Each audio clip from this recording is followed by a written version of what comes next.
ನಾನು ಮೊನ್ನೆ ಏನೋ ಒಂದು ಇದು ಮಾಡಿದ್ದೆ. ಈಗ ಅದು ಸ್ವಲ್ಪ ಡಿಲೇ ಆಗಿದೆ. ಮುಂದಿನ ದಿನ 100% ನಾನು ಇವತ್ತು ಎಲ್ಲ ಆಟೋ ಡ್ರೈವರ್ಗಳ ಅವರ ಸಂಘವನ್ನು ಒಂದು ಬಾರಿ ಭೇಟಿ ಮಾಡಿ ಸುಮಾರು ನನ್ನ ಕಡೆಯಿಂದ 100 ಆಟೋಗಳನ್ನ ಕೊಡಿಸ್ಬೇಕು ಅನ್ಕೊಂಡಿದ್ದೀನಿ. ನೋಡೋಣ, ದೇವರು ಇದ್ದಾನೆ. 1000% ಈ ಮಾತನ್ನ ಇನ್ನು ಕೆಲವೇ ದಿನಗಳಲ್ಲಿ ಇದನ್ನ ನಿಜ ಮಾಡ್ತೇನೆ. ಸುಮಾರು ನನ್ನ ಕಡೆಯಿಂದ 100 ಆಟೋಗಳನ್ನ ಕೊಡಿಸ್ಬೇಕು ಅನ್ಕೊಂಡಿದ್ದೀನಿ. ನೋಡೋಣ, ದೇವರು ಇದ್ದಾನೆ. 1000% ಈ ಮಾತನ್ನ ಇನ್ನು ಕೆಲವೇ ದಿನಗಳಲ್ಲಿ ಇದನ್ನ ನಿಜ ಮಾಡ್ತೇನೆ.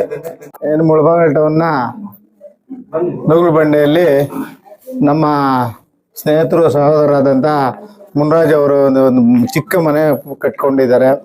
ಅವರಿಗೆ ಮುಂದಿನ ದಿನ ಇನ್ನೂ ದೊಡ್ಡ ಮನೆ ಆಗಲಿ ಅಂತ ಮೊದಲಿಗೆ ದೇವರಲ್ಲಿ ಪ್ರಾರ್ಥನೆ ಮಾಡ್ಕೊಳ್ತೀನಿ.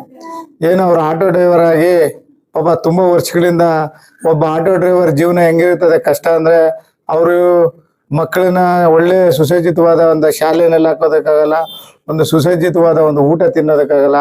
ಅಂಥ ಕಷ್ಟದಿಂದ ಬಂದಿರ್ತಾರೆ ಅವರು ಆಟೋ ಡ್ರೈವರ್ಗಳು. ಅವರಿಗೆ ಮುಂದಿನ ದಿನ ನಾನು ಬೆನ್ನೆಲುಬಾಗಿ ನಿಂತ್ಕೊಳ್ತೀನಿ ಅಂತ ಈ ಸಂದರ್ಭದಲ್ಲಿ ಹೇಳಕ್ಕೆ ಇಷ್ಟಪಡ್ತೀನಿ. ನಾನು ಮೊನ್ನೆ ಏನೋ ಒಂದು ಇದು ಮಾಡಿದ್ದೆ. ಈಗ ಅದು ಸ್ವಲ್ಪ ಡಿಲೇ ಆಗಿದೆ. ಮುಂದಿನ ದಿನ 100% ನಾನು ಇವತ್ತು ಎಲ್ಲ ಆಟೋ ಡ್ರೈವರ್ಗಳ ಅವರ ಸಂಘವನ್ನು ಒಂದು ಬಾರಿ ಭೇಟಿ ಮಾಡಿ ಸುಮಾರು ನನ್ನ ಕಡೆಯಿಂದ 100 ಆಟೋಗಳನ್ನ ಕೊಡಿಸ್ಬೇಕು ಅನ್ಕೊಂಡಿದ್ದೀನಿ. ನೋಡೋಣ, ದೇವರು ಇದ್ದಾನೆ. 1000% ಈ ಮಾತನ್ನ ಇನ್ನು ಕೆಲವೇ ದಿನಗಳಲ್ಲಿ ಇದನ್ನ ನಿಜ ಮಾಡ್ತೇನೆ. ಮೊನ್ನೆನೇ ಮಾಡೋಣ, ನಮ್ಮ ಬರ್ತ್ಡೇ ದಿನ ಅನ್ಕೊಂಡಿದ್ದೆ.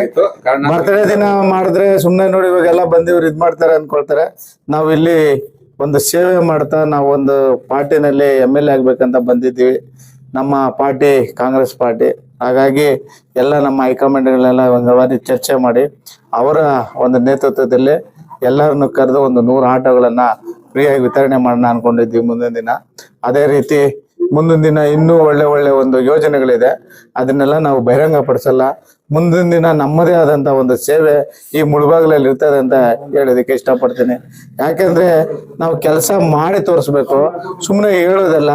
ಮುಂದಿನ ದಿನ ಏನು ನಮ್ಮ ಕೆಲಸ ಅಂತ ಜನಗಳಿಗೆ, ಏನು ನಮ್ಮ ಮುಳಬಾಗಿಲ ಜನತೆಗೆ ಗೊತ್ತಾಗಬೇಕು ಅಂತ ಕೆಲಸವನ್ನ ರಾಜಕೀಯ ಬರ್ತದೆ ಹೋಗ್ತದೆ. ರಾಜಕೀಯವಾಗಿ ಇಲ್ಲ ಅಂದ್ರೂ ನಾನು ರಾಜಕೀಯಕ್ಕಾಗಿ ಮಾಡಕ್ ಬಂದಿಲ್ಲ. ನಾನು ಏನೋ ಒಂದು ಸೇವೆ ಮಾಡ್ಬೇಕು ಅನ್ಕೊಂಡು ಈ ಮುಳಬಾಗಿಲಿಗೆ ಬಂದಿದ್ದೀನಿ. ಮುಂದಿನ ದಿನ ನನ್ನದೇ ಆದಂಥ ಒಂದು ಸೇವೆ ಇರ್ತದೆ, ಅದರಲ್ಲಿ ಯಾವುದೇ ಸಂಶಯ ಬೇಡ. ಸುಳ್ಳು ಪಳ್ಳಿಯಲ್ಲಿ ನಾನು ರಾಜಕೀಯ ಮಾಡೋ ವ್ಯಕ್ತಿ ನಾನಲ್ಲ. ಹಾಗಾಗಿ ಮುಂದಿನ ದಿನ ಏನು ರಾಜಕೀಯ ಎಲೆಕ್ಷನ್ಗೆ ಮುಂದೆನೆ ನಮ್ಮ ಒಂದು ಇದು ಸಾರ್ವಜನಿಕರಿಗೆ, ಇಲ್ಲಿನ ಜನರಿಗೆ ಸೇವೆ ಯಾವ ರೀತಿ ಮಾಡಬೇಕು ಮಾಡ್ತಾ ಇದ್ದೀವಿ ಅಂತ ಒಂದು ಮುಂದಿನ ದಿನ ಗೊತ್ತಾಗುತ್ತೆ. ಎಲ್ಲ ಮೀಡಿಯಾ ಮಾಧ್ಯಮದ ಮುಂದೆ ಇವತ್ತು ಹೇಳ್ತಾ ಇದ್ದೀನಿ.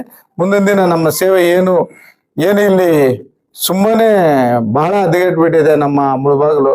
ಯಾವುದೇ ಒಂದು ಮೂಲಭೂತ ಸೌಕರ್ಯಗಳೇ ಇಲ್ಲ. ಈಗ ಬರ್ತಾ ಇದ್ದೀನಿ ರಸ್ತೆಯಲ್ಲಿ, ನಾನೇ ಆಟೋ ಓಡಿಸ್ಕೊಂಡು ಚಲಾಯಿಸ್ಕೊಂಡು ಇಲ್ಲ ಆಟೋ ಡ್ರೈವರ್ ಮನೆಗೆ ನಾನೇ ಬರ್ತೀನಿ ನಡೆಯಪ್ಪ ಆಟೋನಲ್ಲಿ ಅಂತ ಬಂದಿದ್ದೀನಿ. ಮುಂದಿನ ದಿನ ಈ ಆಟೋ ಡ್ರೈವರ್ಗಳು ಒಂದು ಏನಿವತ್ತು ಸೂರು ಇಲ್ದಿರೋರಿಗೆ ಸೂರು ಕೊಡಿಸೋಂಥ ಕೆಲಸ ಮುಂದಿನ ದಿನ ನಿಜವಾಗಲೂ ನಾವು ಮಾಡೇ ಮಾಡ್ತೀವಿ ಅಂತ ಈ ಸಂದರ್ಭದಲ್ಲಿ ಹೇಳೋದಕ್ಕೆ ಇಷ್ಟಪಡ್ತಾ ನನ್ನ ಮಾತನ್ನು ಮುಗಿಸ್ತಾ ಇದ್ದೀನಿ. ಜೈ ಹಿಂದ್, ಜೈ ಕರ್ನಾಟಕ.